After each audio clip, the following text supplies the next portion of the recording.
தந்தை மகன் தூய ஆவியின் பெயராலே ஆமேன். ஆண்டவராகிய இயேசு கிறிஸ்துவுக்குள் பிரியமான சகோதர சகோதரிகளே, இன்றைய தவக்காலங்களில் என்னோடு நடப்பாயா என்ற தலைப்பில் நாம் ஒவ்வொரு நாளும் இறை வார்த்தையை தியானித்து கொண்டிருக்கிறோம். 9ஆம் நாளாகிய இன்று என்னோடு நடப்பாயா பிறரில் உன்னை கண்டு என்ற தலைப்பில் இன்றைய நாளில் நாம் இறை வார்த்தையை தியானிக்கவிருக்கிறோம். மத்தேயு நற்செய்தி 7ஆம் அதிகாரம் 12வது வசனத்தில் நம் ஆண்டவராகிய இயேசு கிறிஸ்து ஒரு பொன் விதியை நம் முன் வைக்கிறார். பிறர் உங்களுக்கு செய்ய வேண்டும் என விரும்புகிறவற்றை எல்லாம் நீங்களும் அவர்களுக்கு செய்யுங்கள். இறை வாக்குகளும் திருச்சட்டமும் கூறுவது இதுவே என்று சொல்ல நாம் வாசிக்கின்றோம். சுமார் 2000 ஆண்டுகளுக்கு முன்பு மிகவும் புகழ்பெற்ற மலை பிரசங்கத்தில் நம் ஆண்டவராகிய இயேசு கிறிஸ்து இந்த வார்த்தைகளை கூறினார். அந்த சமயத்திலிருந்து நூற்றாண்டுகளாக இந்த எளிய கூற்றை பற்றி நிறைய பேசப்படுகிறது. உதாரணமாக, இதுதான் வேதாகமத்தின் சாரம்சம், அயலாருக்கு ஒரு கிறிஸ்தவன் செய்ய வேண்டிய கடமைகளின் இரத்தின சுருக்கம், அடிப்படை தார்மீக நியமம் என்றெல்லாம் அதற்கு புகழ் மாலை சூட்டப்பட்டிருக்கிறது. அது அவ்வளவு பிரபலமாக அறியப்பட்டிருப்பதால் பொன்விதி என்று அழைக்கப்படுகிறது. இந்த பொன்விதி கிறிஸ்தவர்கள் என்று சொல்லிக் கொள்கிறவர்கள் மாத்திரமே ஏற்றுக்கொள்ளும் கருத்தல்ல. யூத மதத்திலும் புத்த மதத்திலும் கிரேக்க தத்துவத்திலும் இந்த தார்மீக நியமம் பல விதங்களில் விவரிக்கப்பட்டிருக்கிறதை பார்க்கிறோம். மிக பெரிய ஞானியாகவும் போதகராகவும் கிழக்கில் போற்றப்படும் கன்பூசியஸின் என்பவருடைய கூற்று முக்கியமாக தூர கிழக்கில் வாழ்பவர்கள் மத்தியில் பிரபலமானது.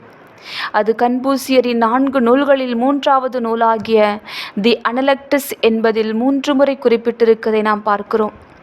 2 முறை தன் மாணவர்களின் கேள்விக்கு பதிலளிக்கையில் கன்பூசியஸ் இவ்வாறு கூறினார்: பிறர் உனக்கு என்ன செய்யக்கூடாதென்று நினைக்கிறாயோ அதை நீ அவர்களுக்கு செய்யாதிரு.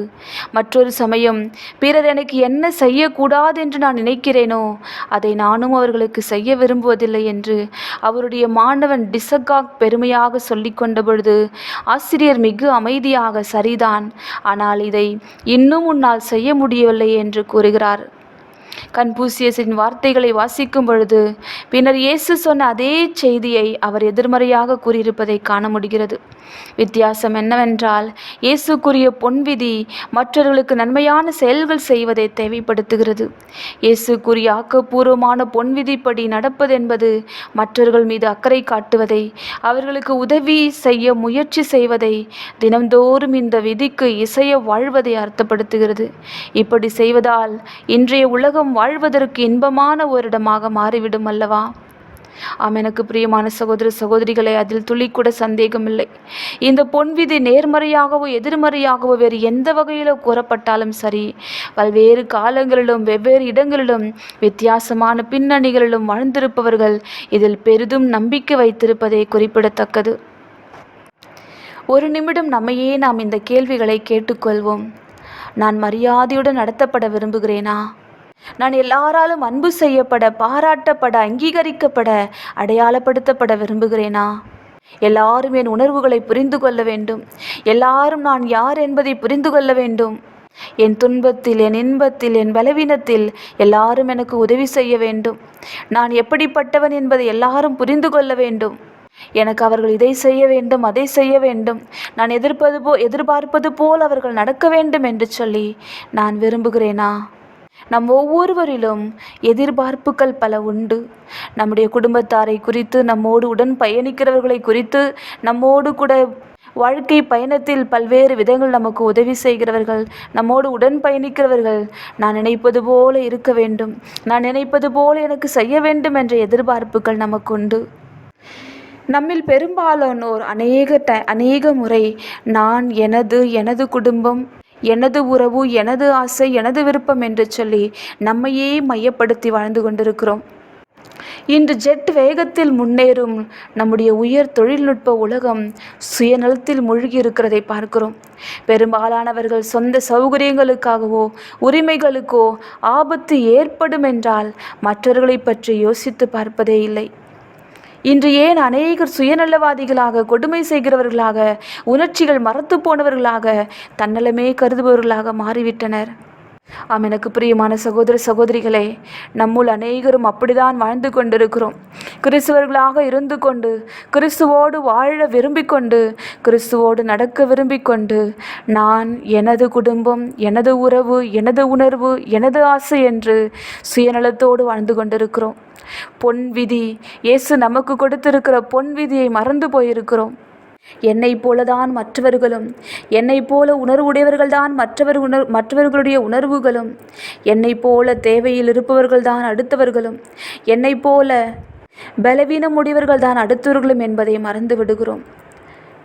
அனைத்தையும் நான் பெற்றுக்கொள்ள வேண்டும், ஆனால் நான் கொடுக்க மாட்டேன். இந்த உணர்வுகளிலிருந்து, இப்பேற்பட்ட மனநிலையிலிருந்து வெளிவந்து பிறர் எனக்கு செய்ய வேண்டுமென்று நான் விரும்புகிறவற்றை நான் அவர்களுக்கு செய்ய இன்றைய நாளில் நம் ஆண்டவராகிய இயேசு கிறிஸ்து அழைப்பு விடுக்கிறார். பொன் விதி வேதத்தில் மட்டும் இருந்து விட்டால் போதாது, நமது வாழ்வாக வேண்டும். எனக்கு பிரியமான சகோதர சகோதரிகளே, இயேசுவோடு கூட நடக்க விரும்புகிற ஒவ்வொரு கிறிஸ்தவனும் பொன் விதியை வாழ்வாக்க அழைக்கப்பட்டிருக்கிறோம்.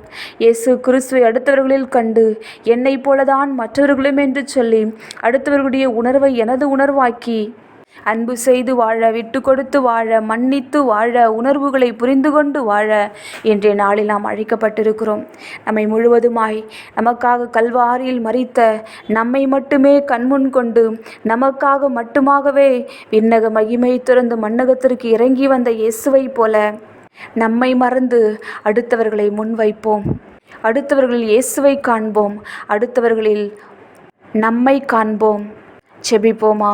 எங்களை அளவுக்கு அதிகமாக நேசிக்க எங்கள் அன்பு தெய்வமே, பிறர் உங்களுக்கு செய்ய வேண்டும் என விரும்புகிறவற்றையெல்லாம் நீங்களும் அவர்களுக்கு செய்யுங்கள் என்ற பொன் விதியை நாங்கள் வாழ விரும்புகிறவரே, உம்மை போல நாங்கள் வாழ ஆசைப்படுகிறோம். உம்மை அடுத்தவர்களில் கண்டு, எங்களை அடுத்தவர்களில் கண்டு இந்த பொன் விதி எங்களுடைய வாழ்வாக்க நாங்கள் ஆசைப்படுகிறோம். எங்களுக்கு வரம் தாரும். உடைய தூய ஆவியானுடைய வல்லமையினால் எங்களை நிரப்பும், எங்களுக்கு கற்றுத்தாரும். இயேசு கிறிஸ்துவின் இனிய நாமத்தில் ஜெபிக்கிறோம் நல்ல பிதாவே, ஆமென்.